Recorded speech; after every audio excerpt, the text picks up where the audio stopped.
नमस्कार, आप देख रहे हैं बिजनेस टुडे बाजार। मैं हूं हर्ष शर्मा।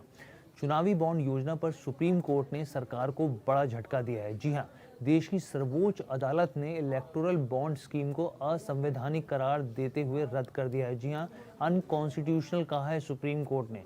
इतना ही नहीं, सुप्रीम कोर्ट ने पिछले 5 सालों के चंदे का हिसाब किताब भी यहां पे सरकार से मांग लिया है।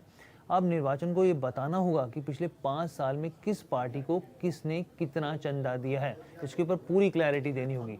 सुप्रीम कोर्ट ने कहा है कि वह स्टेट बैंक ऑफ इंडिया को जो है वो पूरी जानकारी जुटाए और अपनी वेबसाइट पर डाले कि किसने किसे कितना चंदा दिया है। इस फैसले को उद्योग जगत के लिए भी एक झटके के तौर पर देखा जा रहा है। अब मैं आपको ये पूरी चीज़ें बताऊंगा सुप्रीम कोर्ट ने क्या कहा सिलसिलेवार तरीके से। सबसे पहले आप इलेक्टोरल बॉन्ड के बारे में समझ लीजिए कि इलेक्टोरल बॉन्ड आखिर होते क्या हैं। तो मोदी सरकार ने 2017 में इलेक्टोरल बॉन्ड लाने के एक ऐलान किया था। 2018 में इसे अधिसूचित कर दिया गया था और इसके तहत सरकार हर साल 4 बार 10-10 दिनों के लिए बॉन्ड जारी करती है। बॉन्ड जनवरी, अप्रैल, जुलाई और अक्टूबर महीने में जारी किए जाते हैं। इसकी जो वैल्यू के हिसाब से बात की जाए तो 1000, 10,000, यहाँ पे 10 लाख और 1 करोड़ का चंदा आप दे सकते हैं। अभी इसमें नियम था कि भाई अगर आप कुछ भी चंदा देते हैं तो उसको गोपनीय रखा जाएगा, उसे बताया नहीं जाएगा, उसे उजागर नहीं किया जाएगा कि किसने कितना चंदा दिया, उसके नाम के बारे में कोई जानकारी नहीं थी। लेकिन अब सुप्रीम कोर्ट ने क्या कहा है, बड़े गौर से सुनिएगा।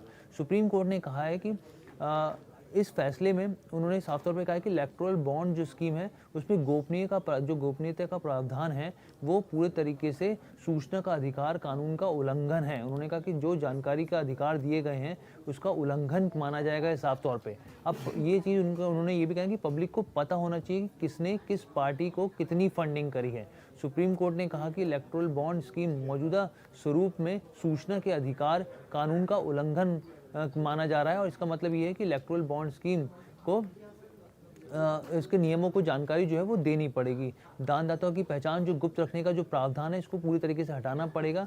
सुप्रीम कोर्ट ने ये पूरी चीज़ कही है और ये भी बोला कि चुनावी बॉन्ड स्कीम में जो कानूनी वैधता से जुड़े मामले हैं उसको लेकर इस पर क्लैरिटी होनी चाहिए, जो कि क्लैरिटी नहीं थी और इसीलिए इस तरीके का फैसला किया गया है। और राजनीतिक दल जो है गुमनाम तरीके से चंदा लेते आए थे और उसको लेकर जानकारी नहीं दे रहे थे कि भाई किसने कितना यहाँ पे फंडिंग दी है। इसको लेकर साफ तौर पे सुप्रीम कोर्ट ने यहाँ पे सवाल उठाए हैं।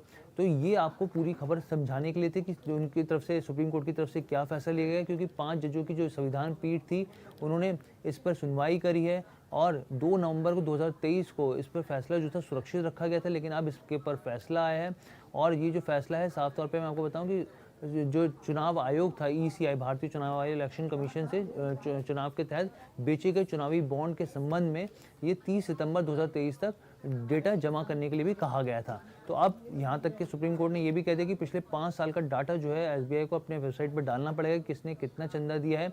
और ये जो है एक तरीके से झटका देखने को माना जा रहा है सरकार की तरफ से और साथ ही जो बिजनेस के जो भी बिजनेस जगत है तो उसके लिए भी झटके के तौर पर देखा जा रहा है। चुनावी बॉन्ड पर सरकार की तरफ से जो बोला जा रहा था कि चंदे की आप चंदा दीजिए, फंडिंग दीजिए, और लेकिन यहाँ पर जो है चुनावी बॉन्ड योजना पर सुप्रीम कोर्ट ने सरकार को एक बड़ा झटका दे दिया है। तो कैसी लगी आपको ये पूरी वीडियो, कमेंट करके जरूर बताइएगा। बिजनेस टुडे बाजार के साथ जुड़ने के लिए बहुत बहुत धन्यवाद।